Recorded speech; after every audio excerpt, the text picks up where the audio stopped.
You ready to let the dogs out? What? Do what? From the All Indiana Podcast Network. Join Pet Pals TV's Patty Spitler as we celebrate our furry friends. Cats, dogs, and all the critters in your family. Celebrate the bond between pets and people and meet Hoosier heroes saving four-legged lives. I love it. Good. I'm glad. It's the Positively Patty podcast. I can't wait anymore. Me neither. Now, your host, here's Wish TV contributor Patty Spitler. And coming up on the Positively Patty podcast, we've got the Nina Mason Pulliam Charitable Trust that we're going to talk about that. And we're going to talk about how Pet Pals TV is partnering with them to help people who are in need to take care of their animals, their pets, and do all the right things so that you can keep your pet forever. It's a wonderful thing. We feel honored. So stay tuned for the Positively Patty podcast. It's coming up. And now on the Positively Patty podcast, we're going to talk about something fabulous and a relationship that we've started with the Nina Mason Charitable Pulliam Trust. Did I do that right? Close. You got the words, but not in the right order, but that's okay. Give me the right order. Nina Mason Pulliam Charitable Trust. Charitable Trust. And charitable is the key word here because you folks love animals. So tell me your name and tell me your position. Sure. I am Gene D'Adamo. I'm the president and CEO at the Pulliam Trust. Okay. And Leanne? I'm Leanne Hoy, and I'm Senior Program Officer at the Nina Mason Pulliam Charitable Trust. Okay. Oh, boy, we got that in good. All right. We are getting together, and you have asked to partner with us, and we are so honored to do that at Pet Pals TV. Because tell us first off a little brief background about Nina, if you will, and who she was and why she loved her pets. Go ahead. Sure. Nina Pulliam was a journalist. She and her husband owned newspapers in Arizona and Indiana. And she, avid traveler, loved conservation, loved animals, both domestic animals and wild animals. So when she passed on in 1997, she gave her all of her assets to form the Charitable Trust, and we honor her legacy by contributing to nonprofits in her interest areas, being animal welfare, environment, and helping people in need. In reading up a little bit about her, I did see that it said you would never see her without a dog. No, she always had a dog. Yeah, in fact, almost every picture we have at her at the office, there's an animal. There's koalas with her when she went to Australia. She just loved. Yeah, she was very into preservation of animals. She was actually instrumental in saving the Arabian oryx. So she was an amazing woman who just wanted to give back, and all done under the radar. She did not like publicity. So wow. And now you get to continue that. So how honored you must be to be able to do this. Leanne, and we met before because there was a gift that you were giving to Indianapolis Animal Care and Services. And we met for that. So tell us a little bit about how that works, how you select the organizations, especially because we love our pets. Tell us how that works. Well, about 10 years ago, we looked at the high euthanasia rates at the shelter and said that this is not right. We have to lower these numbers. At the time, it was something like 6,600 animals being put down.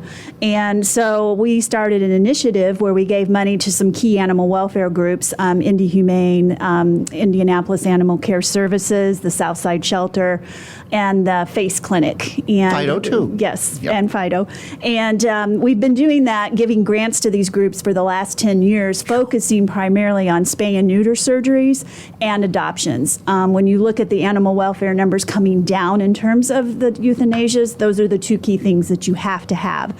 So for the past 10 years, we've been giving grants, and then over the course of the Trust life, we've given over $30 million in Indy and Phoenix to animal welfare initiatives. In case someone missed that, how much again have you given? $30 million. $30 million. And you've still got a lot more to go, as I understand it. Yes, we're still giving lots of grants in these areas, primarily, again, focusing on the spay and neuters. But some of the key things we've done is we've helped Face when they had their capital campaign to have a new building. We've helped the shelter do their, it's called Indy Cares, their diversion program there, so to keep pets from coming into the shelter. We've worked with Indy Humane quite a bit, and they have a downtown clinic now that does spay and neuter. We focus primarily on the inner city and the lower income folks that don't have the money to go to a full vet service, but still want to get their pets spayed and neutered or get them basic vaccines. patients. And the pandemic has Yeah. only made things worse. Luckily, hopefully, we're moving on out and moving. I know people are moving on because we have to, but that really put a dent into helping the critters. Yes. The vets weren't doing anything; they couldn't, and then the population, and then you know what happened to the kitty population. Whew, it just exploded. So Yeah. we're trying to get back again. We have a really interesting program with Purdue University, their vet school. Yes. And it's called Priority for Paws. Yes. And they send vet students down to Indianapolis, and they work at like FACE or the Indy Humane at the shelter. And the students are getting critical experience in shelter medicine and high volume spay and neuter, and it helps out the agencies. It is such a win-win for the students and for our animals here in Marion County. And boy, we need more vets again. We do. They've been decimated as well.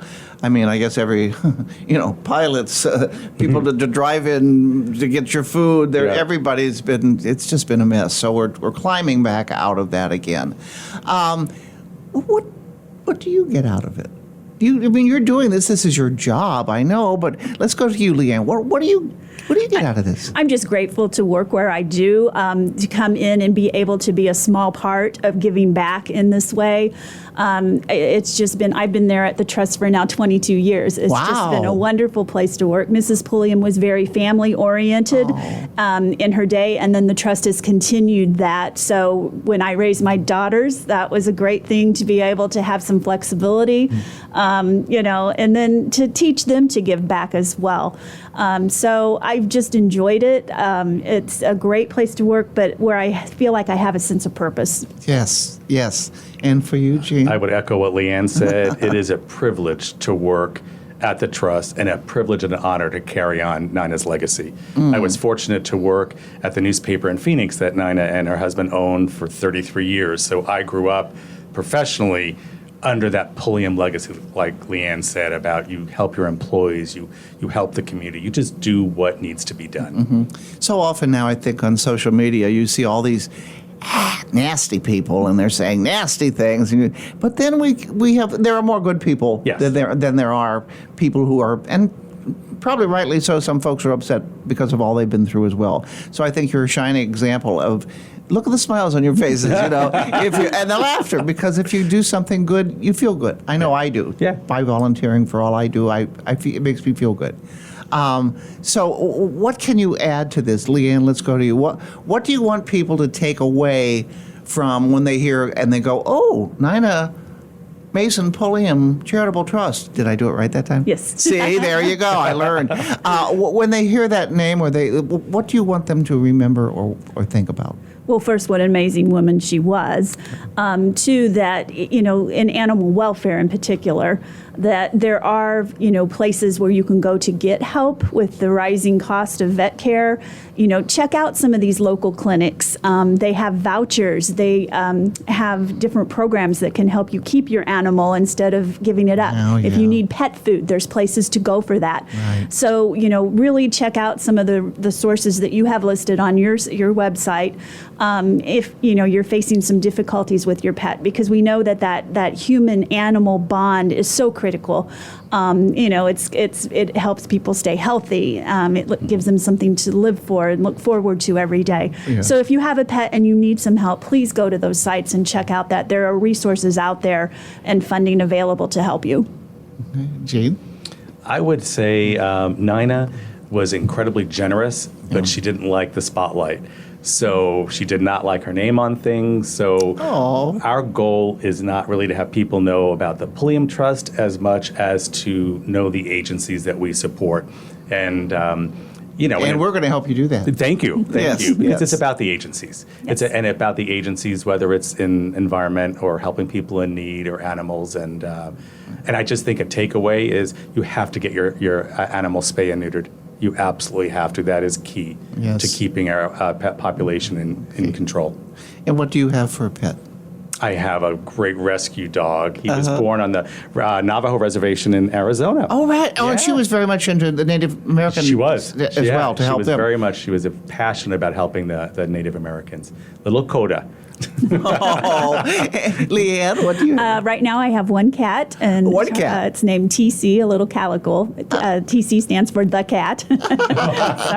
Clever name. Well, I have a rescue kitty from Indy Humane, Timber. He's about 10 years old now. He's a good boy. And then I have a rescue, Mabel. She's about 15, 16. She's a rescue, too. And she started out at Animal Care and Services, and then she went to Waldo's Butley Crew, and I got her from there to help my Louie at the end of his life. So she's getting up there, but she still likes to eat, so that's fine. And then my Stewie, who, by the way, my from a responsible breeder, my Stewie, my Bernese Mountain Dog, who loved you both. He was a sweetheart. He tried to kiss you. I know. My dog's going to get jealous. Oh, that's right. Going to sniff you all over when you go home. Right. Thank you very much. Now, what you're going to see and hear in the near future is how we are working together to help these agencies and to help promote spay and neuter, of course, and to help families and people so that they can keep their pets and keep them healthy. And I think you're both wonderful. Thank you. Thank you for doing what you do. Yes. We appreciate it. Thank you. Oh, there you go. Okay, we'll be back with more Licks and Promises soon on the Positively Patty podcast. Take care. Discover more pet-friendly stories at PetPalsTV.com and stay with Wish TV online at WishTV.com and when you follow Wish TV on Facebook. Be sure to like and subscribe to this podcast and discover more great podcasts from the All Indiana Podcast Network now at AllIndianaPodcastNetwork.com.